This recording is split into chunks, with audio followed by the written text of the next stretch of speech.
Voici le rapport mondial d'avril 2020.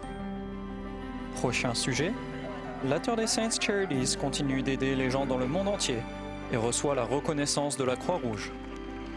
Après des mois de dons dans le cadre de la campagne Éclairer le monde, ceux-ci sont distribués.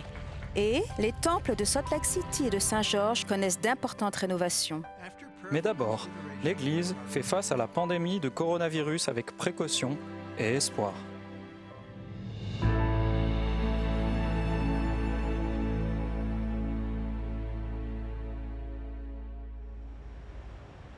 Alors que le Covid-19 se répand à travers le monde, l'Église de Jésus-Christ des Saints des Derniers Jours prend des mesures sans précédent pour lutter contre la propagation du virus. Après avoir considéré à l'aide de la prière et avec le désir sincère de faire partie de la solution face à ce défi, nous avons mis en place des ajustements temporaires dans la façon dont nous adorons le Seigneur. Avec beaucoup de précautions, les temples sont fermés, les services de culte sont suspendus à travers le monde et la conférence générale n'accueillera pas de public. Les autres changements comprennent la fermeture de Temple Square et les universités de l'Église assurent des cours en ligne. Dans certaines régions, les missionnaires ont été transférés et les nouveaux missionnaires suivent leur formation en ligne au lieu de se rendre dans les centres de formation. Malgré ce risque mondial, le président Nelson a délivré un message rassurant et plein d'espoir. Ces difficultés uniques auront une fin. Je suis optimiste pour l'avenir. Je sais que Dieu a en réserve de grandes et merveilleuses bénédictions pour tous ceux qui l'aiment et le servent. Je vous aime, je prie pour vous et je vous promets que vous recevrez du réconfort et ressentirez la paix à mesure que vous l'écoutez. Pour obtenir des informations à jour concernant l'impact du coronavirus, rendez-vous sur newsroom.churchofjesuschrist.org. Toujours doté de son manteau de prophète de Dieu, Russell Nelson, âgé de 95 ans et président de l'Église de Jésus-Christ des Saints des Derniers Jours, ainsi que Todd Christopherson du Collège des 12 Apôtres, se sont rendus en novembre auprès du peuple d'Asie du Sud-Est. Leur premier arrêt s'est fait à Hanoï et Ho Chi Minh Ville, au Vietnam, où le président Nelson a rencontré de nombreux jeunes adultes seuls de l'Église. Bonjour, enchanté. Beaucoup étaient membres de la première génération. Nous venons de loin et avons fait beaucoup d'heures d'avion. Nous avons peu dormi, mais aimerions vous aider si possible. Aujourd'hui, en rencontrant le prophète, j'ai ressenti le grand amour de notre Père céleste. J'en ai eu les larmes aux yeux. En plus des adultes seuls, le président Nelson a rencontré d'autres membres et des amis de l'Église lors de veillées spirituelles. J'éprouve de profonds sentiments de reconnaissance envers vous. Vous êtes très spéciaux. Les dirigeants de cette église mondiale ont poursuivi leur service à la manière du Sauveur à Phnom Penh, au Cambodge. Là-bas, le président Nelson a réjoui des centaines de membres de l'église quand il a dévoilé une représentation du temple de Phnom Penh. Vous aimeriez en savoir plus sur ce temple? Voyons la photo. Voilà à quoi il ressemblera. La veille de la réunion, le prophète et frère Christopherson ont rencontré le premier ministre adjoint du Cambodge. Nous avons eu le grand privilège de rencontrer le premier ministre adjoint, qui est une femme merveilleuse et extraordinaire. Leur étape suivante a été l'île de Singapour, où le prophète de l'Église de Jésus-Christ a rencontré des familles de saints des derniers jours, membres depuis plusieurs générations. La première chose qu'il a dite à mon fils a été « Je t'aime ». Je t'aime. Cela m'a vraiment surprise. Allez les enfants, vous venez tous à la réunion. Lors d'une réunion diffusée par satellite parmi les assemblées des saints de Singapour, le président Nelson a parlé de principes centrés sur le Christ pour fortifier les générations futures. Je vous en prie, aidez ces chers enfants à comprendre que Dieu a tant aimé le monde qu'il a donné son Fils unique. Le président Nelson a choisi Jakarta, en Indonésie, comme étape finale de son ministère en Asie du Sud-Est, montrant son amour et sa compassion infinie pour les membres de l'Église. Il a l'air mieux avec vous à ses côtés. Et les dirigeants religieux et gouvernementaux, notamment le vice-président d'Indonésie, Maruf Amin. Je ressens un profond sentiment de gratitude envers notre Père Céleste et nos premiers pionniers. Nous connaissons ces personnes et nous les aimons. Nous partageons leur peine quand ils souffrent et nous nous réjouissons avec eux quand ils ont de la joie. Au moment de partir, nous avons éprouvé un de ces sentiments que l'on n'oublie jamais. C'est difficile de mettre des mots dessus, mais il s'agit du Seigneur qui vous dit que c'est son œuvre, qu'il la dirige et que nous devons y participer.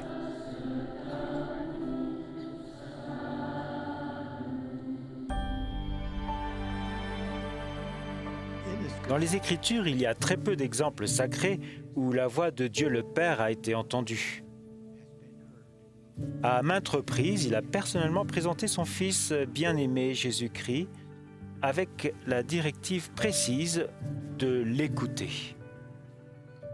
Pendant les jours précédant la conférence générale, le président Nelson a lancé au monde l'invitation spéciale d'écouter la voix de notre Sauveur Jésus-Christ. Je vous invite à réfléchir profondément et souvent à cette question clé. Comment l'écoutez-vous ?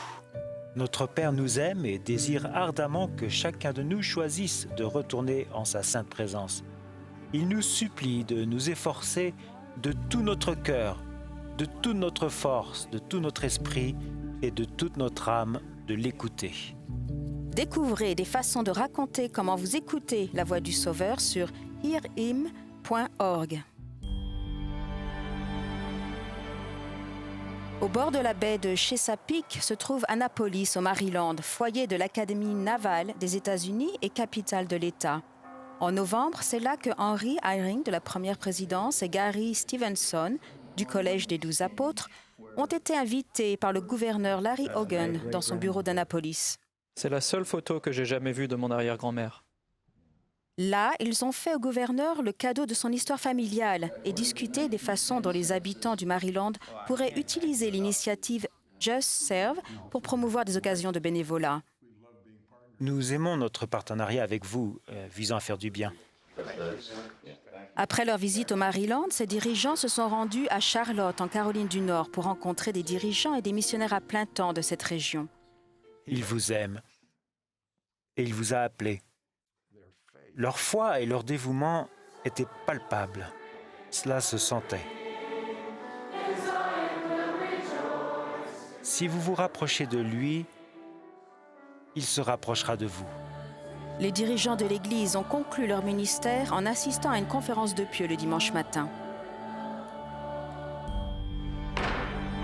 La session est ouverte. La bienveillance et le respect avec lequel le président Eyring exerce son ministère l'ont encore accompagné en Idaho début mars. Merci. C'est pour moi un honneur d'être ici. Il s'est d'abord arrêté au capital de l'État d'Idaho, à Boise, où il a ouvert une session législative par une prière à la Chambre du Sénat. Notre cher Père Céleste. Puis, il a rencontré Brad Little, le gouverneur, et lui a offert un document retraçant son histoire familiale. Les dirigeants de l'État, le gouverneur, un homme remarquable, et les membres de la Chambre et du Sénat, encore une fois, on perçoit la bonté de ces gens-là. C'est un État remarquable. J'étais ravi d'être là et de représenter l'Église. Lors de son passage à Boise, le président Eyring a visité la Banque alimentaire d'Idaho pour y représenter l'Église et annoncer un partenariat dans le secours aux pauvres et aux nécessiteux.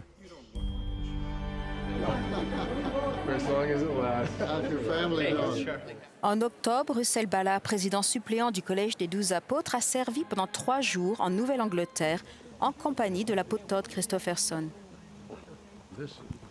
C'est un réel plaisir de pouvoir s'acquitter d'une mission ensemble. En tant qu'apôtres du Seigneur Jésus-Christ, nous sommes chargés de porter le nom de Jésus-Christ et de son Église au monde. Les apôtres ont commencé leur voyage au lieu de naissance de Joseph Smith, dans le Vermont. Quelle belle ville! Ensuite, ils se sont rendus à Boston, où ils ont rencontré des dirigeants gouvernementaux et civiques, notamment Charlie Baker, gouverneur du Massachusetts. Le dimanche, ils ont aussi pris le temps de discuter avec des jeunes adultes seuls. Je trouve qu'il s'est montré très accessible, très compréhensif dans sa manière de se présenter et de nous parler. Pour conclure ce voyage, le président Ballard et frère Christopherson se sont adressés à des milliers de gens à Worcester, au Massachusetts, exhortant les saints des derniers jours à voir la main de Dieu dans cette nation et dans leur propre vie. Nous devons défendre hardiment la justice et la vérité. Un mois plus tard, le président Ballard s'est rendu à New York avec Jacques Gérard, des 70, où il a rencontré des diplomates internationaux, des dirigeants religieux et des représentants des droits de l'homme. Nous avions eu 2 jours bien remplis, mais des réunions très fructueuses. Les hautes autorités des Nations Unies, ainsi que plusieurs ambassadeurs étaient là, Comment allez-vous? pour représenter différents pays. Merci beaucoup. Nous avons eu des réunions avec des dirigeants interconfessionnels, ainsi que les dirigeants de la NAACP, qui sont ici à New York. Nous avions eu un entretien avec le New York Times, avec l'Associated Press. Je pense que c'est merveilleux de voir comment l'Église est reconnue, en particulier depuis ces dernières années, en tant qu'organisation mondiale, et qui devient très importante. Prochain sujet. Quentin Cook des 12 retourne aux Philippines et rencontre dirigeants à la suite d'une catastrophe naturelle. Et les apôtres répondent aux questions des jeunes de l'Église et échangent des idées avec eux en face à face.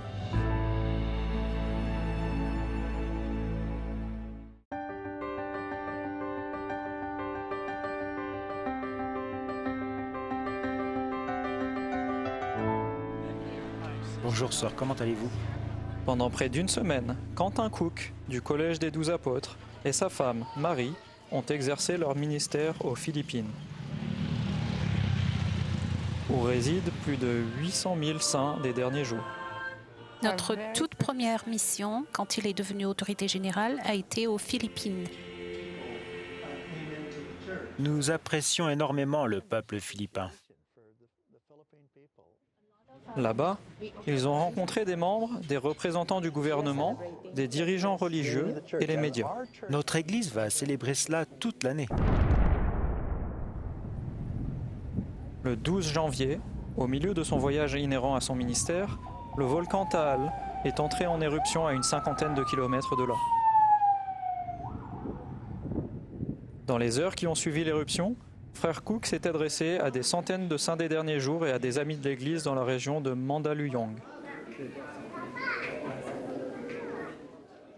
Frère Cook a aussi fait un voyage inopiné à Batangas, où il a rencontré les personnes évacuées et temporairement abritées dans les bâtiments de l'Église. Honnêtement, je ne me souviens pas avoir déjà vu des gens se montrant aussi résilients et souriants. Malgré cette grave catastrophe, ils semblent veiller les uns sur les autres et percevoir spirituellement que tout ira bien. S'il y a bien une chose, c'est que je repars en me sentant édifié. Pour préparer la consécration du temple de Durban en Afrique du Sud, qui sera présenté plus tard dans cette émission, Ronald Rasband du Collège des 12 apôtres et sa femme Mélanie ont rendu visite aux saints des derniers jours et aux dirigeants du gouvernement de tout le secteur du temple, dont le Lesotho fait partie. Le 10 février, frères et sœurs Rasband ont rencontré le roi et la reine du Lesotho et ont discuté de la présence croissante des saints des derniers jours dans le pays. Ils ont aussi offert au roi et à la reine un exemplaire spécial du livre de Mormon, affichant le titre en relief. Bonjour à tous et bienvenue. Les voyages de ces familles de migrants sont chaotiques. Beaucoup d'entre eux n'arrivent qu'avec les affaires qu'ils ont emportées avec eux pour leur voyage. C'est une chose de les voir aux informations à la télé, mais c'en est une autre que d'aller voir ces gens sur place. À Phoenix, en Arizona, frère Rasband du Collège des 12 apôtres a contribué par son ministère à faire avancer un partenariat émergent au sein de la communauté religieuse pour répondre aux besoins des familles migrantes qui arrivent au centre d'accueil Anot de Phoenix. Ce centre d'accueil est géré par le Comité international de secours. Dès leur arrivée, les familles reçoivent une aide complémentaire. Je ne pense pas que nous pourrions fonctionner sans les contributions de l'Église de Jésus-Christ des Saints des derniers jours. C'était simplement impressionnant à voir. La Bible nous dit quoi faire. Nous sommes l'ami de l'étranger, nous devons les accueillir dans nos foyers et dans notre vie. Ce même type de service, parrainé par l'Église, est aussi offert à Austin, au Texas. Ravi de vous rencontrer, frère Suarez. Ulysse Suarez, également des 12, s'est rendu au cœur du Texas pour rencontrer des membres de l'Église et des dirigeants interconfessionnels. Bonjour, enchanté. Les Nichols et d'autres croyants se portent volontaires pour aider ces groupes en partenariat avec le diocèse catholique d'Austin. En travaillant ensemble, nous pouvons combiner nos services, nos forces, et il nous est ainsi plus facile d'accomplir l'œuvre de Dieu. Une autre forme de soutien est apparue quand près de 20 000 kilos de nourriture sont arrivés au magasin épiscopal de l'Église. C'est une démonstration de l'application du deuxième grand commandement du Seigneur. Nous sommes d'accord que nous devons protéger nos frontières. Mais quand une personne près de nous, notre voisin, se trouve dans le besoin, nous devons faire preuve d'amour et offrir notre aide et notre soutien à ces gens.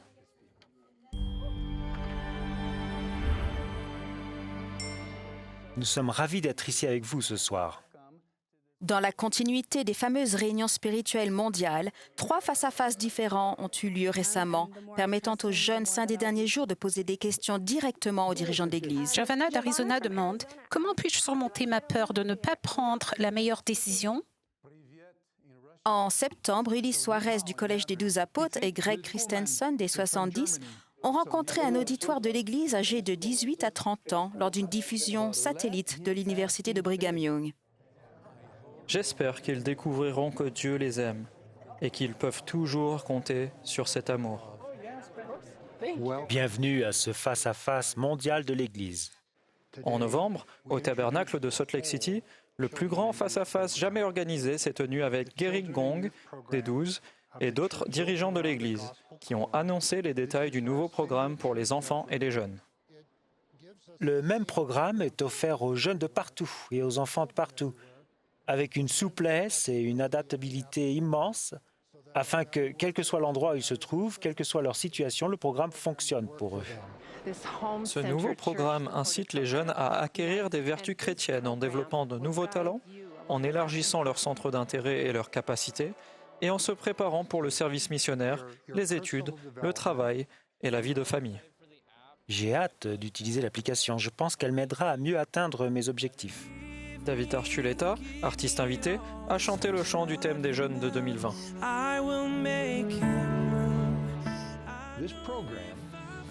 Ce programme est conçu pour vous aider à devenir plus semblable au Sauveur dans 4 domaines: spirituel, social, physique et intellectuel. En février, Dallin Oaks de la première présidence et sa femme Kristen ont rencontré des jeunes de l'Église pour connaître leurs pensées et leurs expériences concernant le nouveau programme destiné aux enfants et aux jeunes et pour les encourager. J'ai appris que le Seigneur m'aime personnellement et qu'il veut que je réussisse. Si l'on demande au Christ de nous aider dans nos buts, nous pourrons surmonter plus facilement les épreuves difficiles de la vie. Vous pouvez le faire. Et Dieu vous aidera.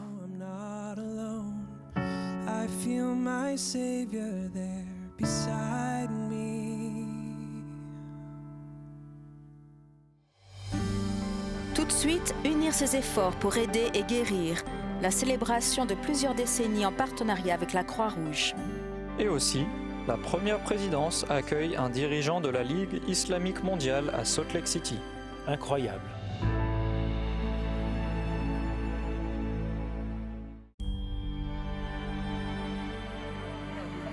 Depuis ses débuts en 1985, les services d'entraide LDS Charities ont fourni plus de 2 milliards de dollars d'aide à des personnes, des pays et des organisations dans le besoin dans le monde entier. En mars, plus d'1 siècle de partenariat a été célébré lorsque la branche humanitaire de l'Église s'est vue décerner, à Washington, D.C., le prix du partenariat avec la Croix-Rouge américaine pour l'année 2020. Je ne vois vraiment pas de meilleur partenaire que l'Église, parce que nos missions vont dans le même sens.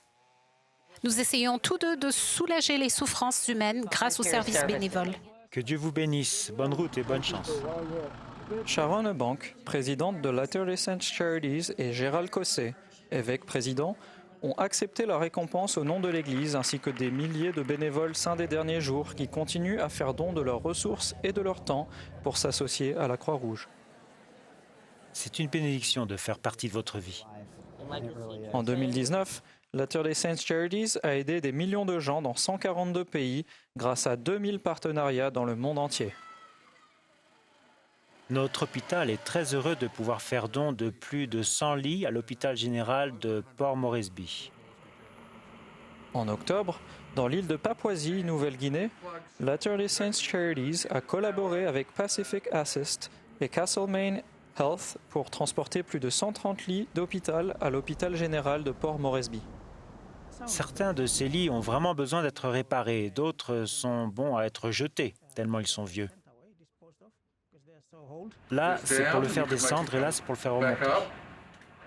Au cours de cette même période, l'Organisation mondiale de la santé a annoncé l'éradication du tétanos maternel et néonatal en République démocratique du Congo.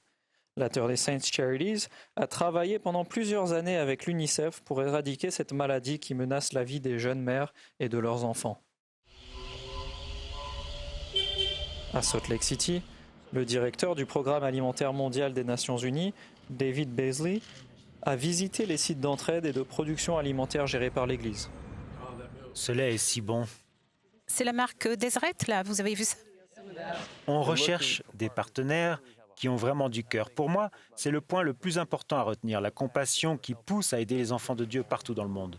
L'Église est partenaire du Programme alimentaire mondial des Nations Unies depuis 2014. Le 7 janvier, l'île de Porto Rico a été touchée par un tremblement de terre de magnitude 6,4 qui a détruit le réseau électrique de presque toute l'île et a fait perdre leur maison à des centaines de personnes. On est comme sur une balançoire, chaque minute, chaque seconde. On ne dort pas bien parce qu'on s'attend à une première secousse, puis à une suivante encore plus forte. Au lendemain de la destruction, des dizaines de saints des derniers jours se sont rendus dans le sud de l'île pour apporter une main secourable aux habitants affectés par le séisme et la série de répliques qui s'est poursuivie pendant des semaines. Ils ne dorment pas et ne se reposent pas. Ils ne peuvent pas rester dans leur maison parce qu'elle tremble. Le seul qui peut nous garder en sécurité est notre Père céleste. Nous sommes extrêmement reconnaissants de toute l'aide que nous avons reçue. Le partenariat grandissant entre l'Église de Jésus-Christ et les Saints des Derniers Jours et les musulmans illustre le fait que les communautés religieuses peuvent coexister en paix. Son Excellence Mohamed Al-Issa, secrétaire général de la Ligue islamique mondiale, est le président suppléant de l'Union mondiale des savants musulmans. Il a récemment rendu visite au siège de l'Église à Salt Lake City en Utah. Là-bas, Son Excellence a rencontré les plus hautes autorités de l'Église, notamment le président Nelson et David Bernard du Collège des 12 apôtres. Au cours d'une visite à Welfare Square, le chef musulman a découvert en personne comment la branche humanitaire de l'Église tend la main aux personnes démunies. Incroyable. Ces efforts sont un modèle de ce à quoi doivent ressembler la miséricorde et la compassion. Nous transmettrons ce message au monde islamique. Je pense que le monde entier a besoin de cet exemple de bonté humaine.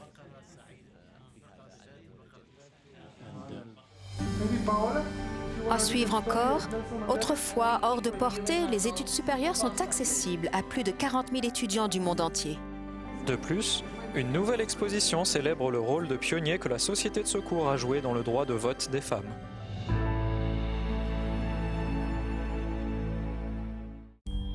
Je vais vous demander, peut-être à toi, Piora, si tu peux lire l'histoire de Nelson et Denis. L'Église de Jésus-Christ des Saints des Derniers Jours élargit son accès à l'enseignement supérieur grâce à BYU Pathway Worldwide. Près de 42 000 étudiants sont maintenant inscrits dans les programmes d'études en ligne. BYU Pathway Worldwide a été créé pour permettre à des personnes qui autrement n'auraient pas accès à l'instruction de suivre des études à prix abordable et avec une composante spirituelle.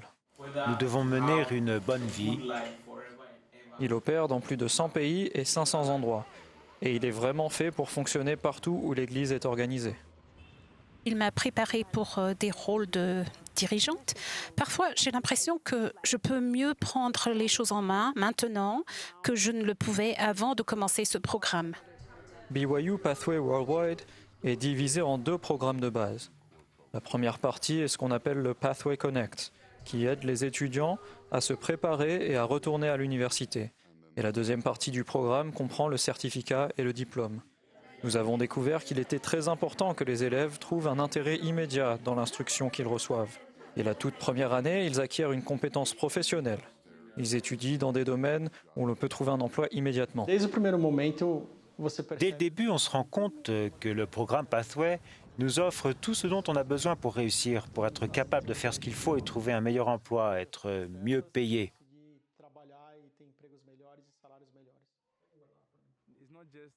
Je n'étudie pas seulement pour moi-même, mais aussi pour édifier ma propre famille, mon pays et le monde en général. Donc, c'est pour moi une merveilleuse opportunité d'apprendre. Ce sont les derniers objets à y mettre. Selon Tiffany Bowles, l'exposition à laquelle elle et son équipe apportent les dernières touches avant son ouverture au public reflète le rôle de pionnière que l'organisation de la Société de secours de l'Église de Jésus-Christ des Saints des Derniers Jours a joué il y a bientôt 150 ans pour aider les femmes à exercer leur droit de vote pour la première fois en Utah. La Société de secours a été fondée en 1842 et c'est à peine 6 ans plus tard que la première convention des droits des femmes s'est tenue à Seneca Falls, dans l'État de New York. La nouvelle exposition du Musée d'histoire de l'Église à Salt Lake City, intitulée « Les sœurs au suffrage, comment les femmes d'Utah ont remporté le vote », fait la lumière sur la façon dont l'Organisation des Saints des Derniers Jours a ouvert de nouvelles portes en jouant un rôle actif dans le mouvement des suffragettes.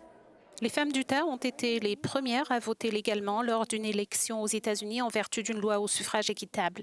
Parmi les articles exposés, on trouve des objets qui appartenaient à certaines des suffragettes saintes des derniers jours de l'Utah, et notamment le document législatif de cet État émancipant officiellement les femmes en 1870. Emmeline Wells est une de mes héroïnes. Jane Bingham, 17e présidente générale de la Société de secours, ainsi que des dirigeants politiques locaux se sont rassemblés pour célébrer l'inauguration de l'exposition que les visiteurs peuvent à la fois découvrir en ligne sur le site churchjesuschrist.org et en personne jusqu'en janvier 2021.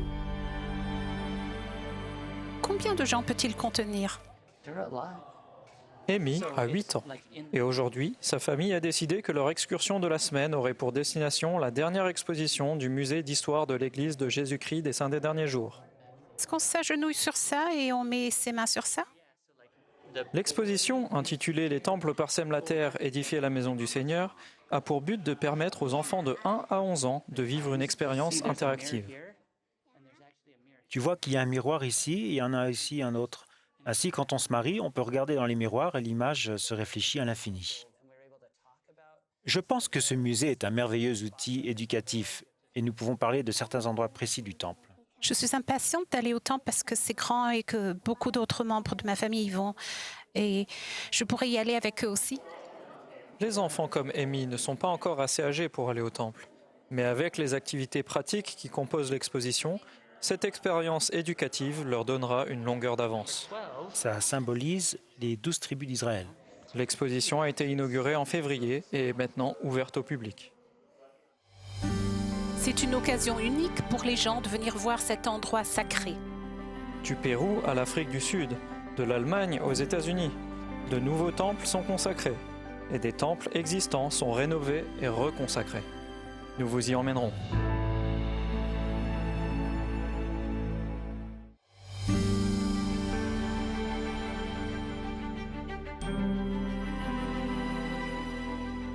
Commençons notre rubrique sur les temples du monde entier en Amérique latine. Ici, le temple d'Arequipa, au Pérou, a été consacré le 15 décembre 2019 par Ulysse Soares du Collège des 12 Apôtres. Arequipa est la deuxième ville principale du Pérou et compte plus d'un demi-million de saints des derniers jours. Le temple d'Arequipa est le 167e temple consacré par l'Église dans le monde entier et le 3e temple du Pérou. De l'autre côté de l'Atlantique, allons en Afrique du Sud où la consécration du temple de Durban a eu lieu le dimanche 16 février 2020. Juste avant le début de la session, Ronald Rasband du Collège des 12 Apôtres a présidé la cérémonie symbolique de la pierre angulaire, représentant l'achèvement du temple. Cette cérémonie de la pierre angulaire touchera votre cœur et vous ressentirez l'esprit que nous ressentons aujourd'hui dans le temple. Avant la consécration, frère Rasband et sa femme Mélanie ont visité le temple avec le roi et la reine d'Afrique du Sud, ainsi que d'autres membres de la famille royale Zoulou. Le roi a demandé à l'Église d'aider son peuple dans les régions rurales d'Afrique et de lui en apprendre davantage sur le Seigneur Jésus-Christ. Je décrète que l'Église de Jésus-Christ des Saints des Derniers Jours est autorisée à proclamer l'Évangile dans notre pays.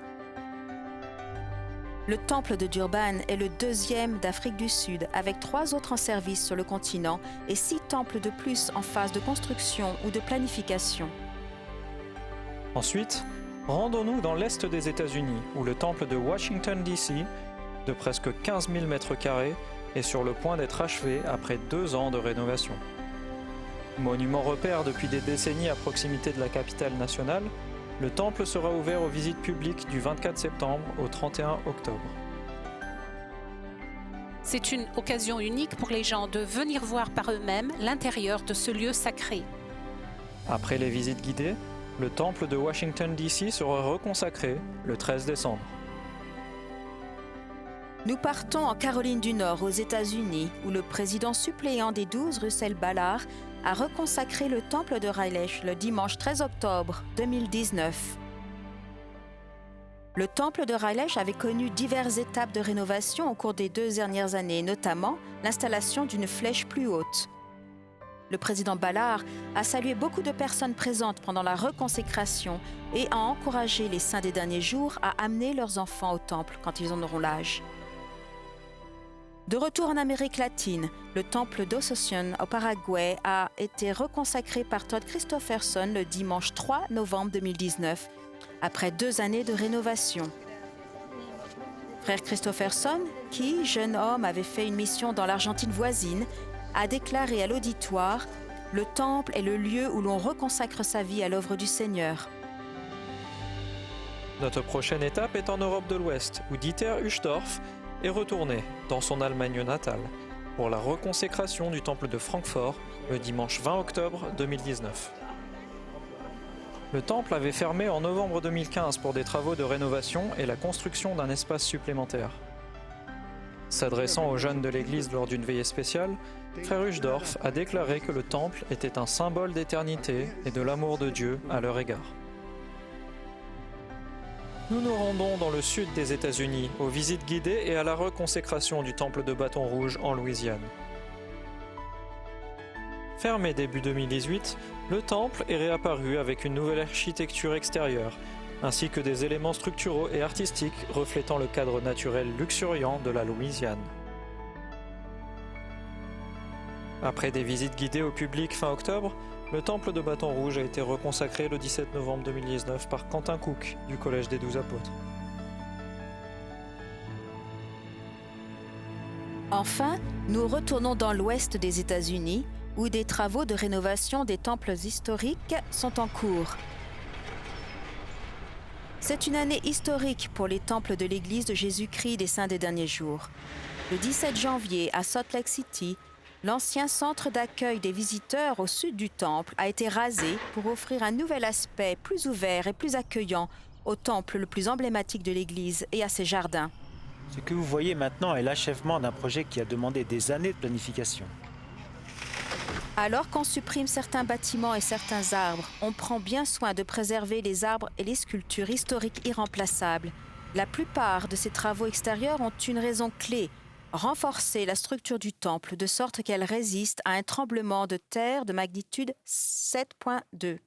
La mise à jour sismique du temple est importante. Il faudra beaucoup de travail pour le placer sur un système d'isolation de la base qui le dissociera du sol, de sorte que lors d'un séisme, le sol tremble davantage que le temple.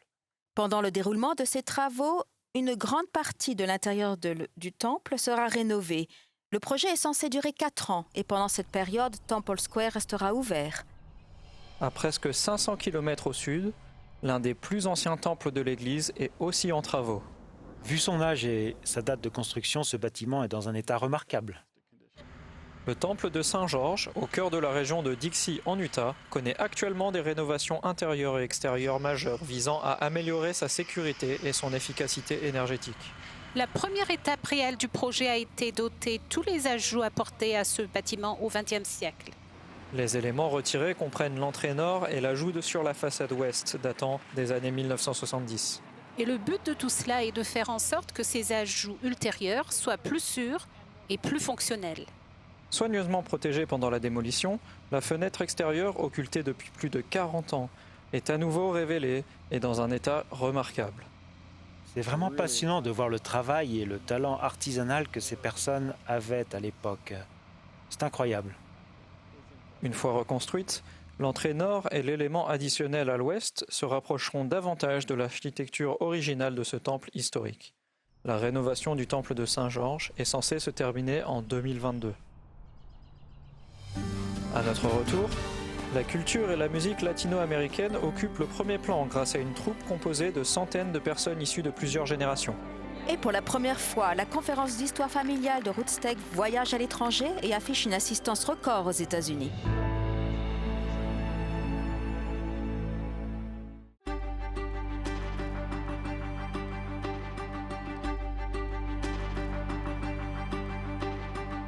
Dans le cadre du rétablissement continu de l'Église de Jésus-Christ et lors de la conférence générale d'octobre 2019, Russell Nelson, président de l'Église, ainsi que d'autres hautes autorités ont annoncé des changements portant sur les questions de la recommandation à l'usage du temple.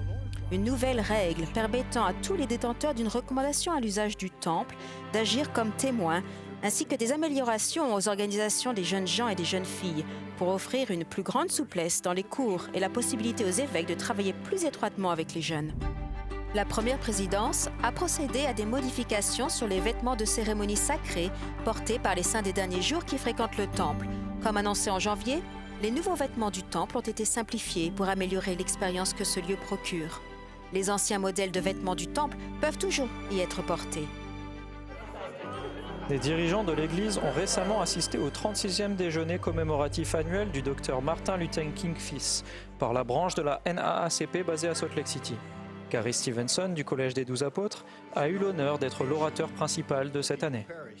Notre relation avec la NAACP est passée de la simple connaissance à l'amitié. Avant, nous nous tenions le bras, maintenant nous nous serrons les coudes. En novembre, la célébration culturelle latino-américaine La Lumière des Nations a rassemblé un millier d'artistes jouant au centre de conférence devant une salle pleine.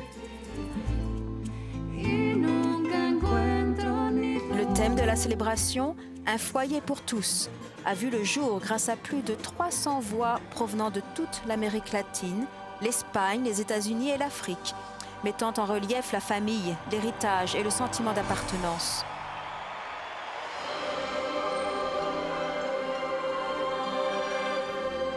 À la mi-décembre, des milliers de personnes se sont rassemblées au centre de conférence de Salt Lake City pour assister au chant et à la magnificence du Tabernacle Choir à Temple Square, de l'Orchestra à Temple Square et de Bells on Temple Square.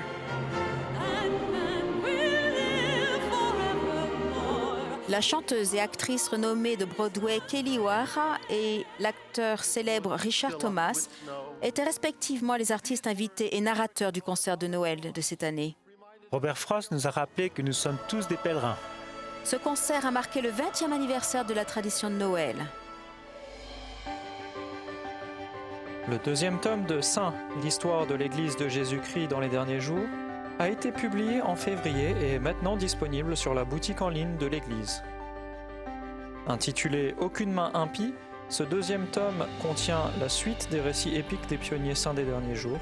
Il commence par leur fuite face aux persécutions des émeutiers à Nauvoo, se poursuit dans leur voyage vers l'ouest dirigé par Brigham Young en direction des montagnes Rocheuses et culmine avec l'achèvement du temple de Salt Lake City à la fin du 19e siècle. Cette série comptera 4 tomes et sera publiée en 14 langues. En octobre, la popularité grandissante de la conférence d'histoire familiale de Roots Tech a traversé l'Atlantique. Pour la première fois, cet événement de Family Search, habituellement basé en Utah, a été organisé au centre de convention Excel de Londres. Il y a un sentiment merveilleux de camaraderie. On ressent que tout le monde ici est uni par le désir commun de connaître le passé de sa famille et d'être avec des personnes qui partagent cet état d'esprit. 42 pays étaient représentés avec un nombre de participants avoisinant les 10 000. Les invités spéciaux étaient David Bednar et Quentin Cook du Collège des 12 Apôtres, accompagnés de leurs épouses respectives Suzanne et Marie. En février, Woodstock est retourné dans les montagnes de l'Ouest, au centre de convention de Salt Palace à Salt Lake City, où une conférence célébrant son 10e anniversaire a rassemblé plus de 30 000 personnes. Gary Stevenson et sa femme Lisa ont fait partie des orateurs principaux de la conférence. On se rend vite compte qu'on a tous ce lien, cet attachement et cet amour les uns pour les autres, et on forme tous une famille, on est tous frères et sœurs. À la demande de l'ambassadeur de Cuba aux États-Unis, José Cabanas, la première présidence de l'Église, l'a rencontré, ainsi que sa femme Edila González et son troisième secrétaire Yanet Pumaredia Pérez. Discutant de la coopération de l'Église avec les organisations sociales et locales lors des catastrophes, l'ambassadeur Cabanas a réaffirmé que l'Église était la bienvenue dans son pays des Caraïbes.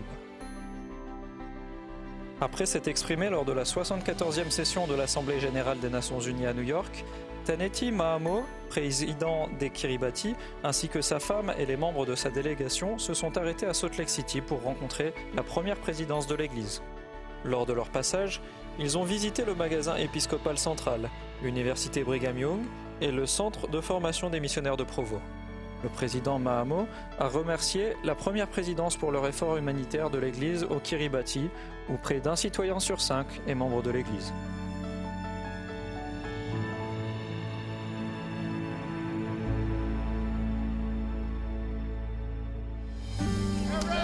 À suivre encore, les dons du cœur des saints des derniers jours sont distribués et commencent véritablement à éclairer le monde. Nous sommes tous donateurs et tous bénéficiaires à différents moments de notre vie, et une chose comme celle-là nous rapproche les uns des autres.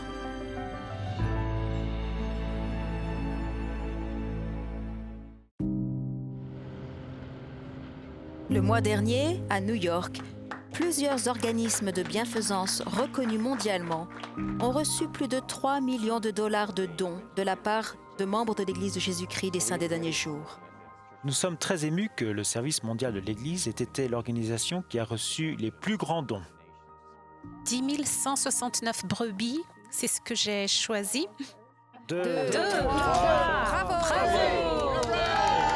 Durant 54 jours pendant la période de Noël et à 10 endroits différents, les distributeurs automatiques de dons ont permis aux gens de participer à la campagne de Noël et de l'Église Éclairer le monde. Collectivement, les membres de l'Église et d'autres personnes ont parrainé la valeur de 6,2 millions de dollars d'activités de services et d'articles individuels, maintenant distribués à des organisations caritatives internationales et locales.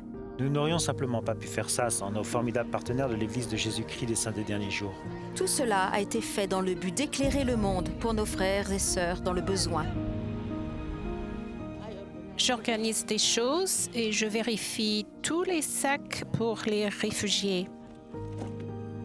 Nous comblons beaucoup de vides dans les services offerts à la communauté des réfugiés, des kits d'hygiène, de la lessive, des équipements sportifs. L'argent qui est généré va vraiment faire la différence pour beaucoup de réfugiés locaux ici en Utah. Nous sommes tous donateurs et tous bénéficiaires. À différents moments de notre vie, nous donnons ou nous recevons, et une chose comme celle-là nous rapproche les uns des autres. Reka avait désespérément besoin de nouvelles lunettes parce qu'elle les avait cassées il y a environ un mois. Son travail scolaire en pâtissait parce qu'elle devait s'asseoir juste devant le tableau. Donc, nous attendions ce rendez-vous depuis un bon moment. J'étais très heureuse de choisir une nouvelle monture. Vu le nombre de gens qui ont encore besoin de lunettes et d'examens oculaires, nous ne pourrions pas le faire sans l'aide des autres. Donc, ce don est une chose qui va vraiment nous aider à équiper les enfants de lunettes. Regarde-toi dans le miroir. D'autres dons issus de la campagne Éclairer le monde ont financé des études pour les jeunes. Je suis profondément touché parce que je pourrais peut-être aussi aider ma famille dans ses problèmes financiers ainsi que mon petit frère à obtenir son diplôme. L'ensemble de la campagne Éclairer le monde revient véritablement à vivre les deux plus grands commandements, comment aimer Dieu et comment prouver notre amour à Dieu en aimant les autres. Nous vous avons présenté le rapport mondial d'avril 2020. Pour regarder le rapport mondial en ligne, consultez la page des nouvelles sur churchofjesuschrist.org.